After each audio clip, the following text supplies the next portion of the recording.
Più che una difesa della singola azienda, le crisi industriali che si profilano nei prossimi mesi causa aumento dei costi energetici saranno di filiere e di settore.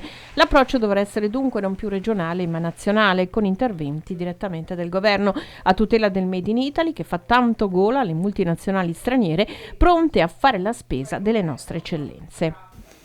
Anche per questo motivo il confronto con i ministeri competenti dovrà essere necessariamente più intenso nelle prossime settimane. C'è anche poi da considerare un altro aspetto. Le filiere e i settori cambiano di regione in regione, hanno dinamiche differenti e anche composizione differente.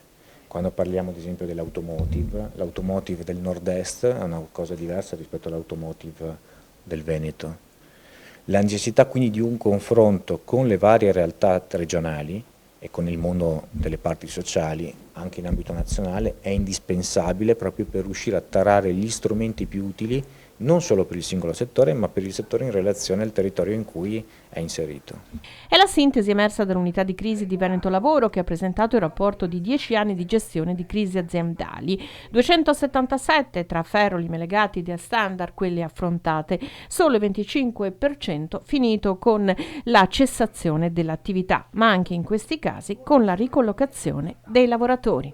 Dobbiamo proteggerle le nostre imprese e per proteggerle c'è bisogno di strumenti nazionali, cioè il governo, su questo governo io ripongo grandi aspettative per la visione che ha dell'interesse nazionale, ecco, che si difendano le imprese italiane, venete, che si aiutino gli imprenditori italiani e veneti che vogliano magari entrare in una situazione di crisi agevolandoli, creando semplificazioni, cioè rendendo effettivo quel di interesse nazionale che poi significa mantenere la vocazione manifatturiera e produttiva del nostro Paese.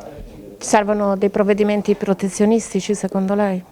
Servono dei provvedimenti, sì, anche di tutela, prima di tutto la semplificazione e poi mettere strategicamente al centro quelli che sono dei settori strategici. Noi nel tempo abbiamo abbandonato l'acciaio, abbiamo abbandonato la chimica, abbiamo abbandonato anche, insomma non abbiamo difeso tantissimo alcuni settori anche del Made in Italy e sono stati interessanti per altri, l'automotive, se pensiamo alle grandi marchi. E per il futuro la recessione avrà delle ripercussioni come prevedete? In questo momento vediamo che ci sono molti che sono lì in attesa di comprarci.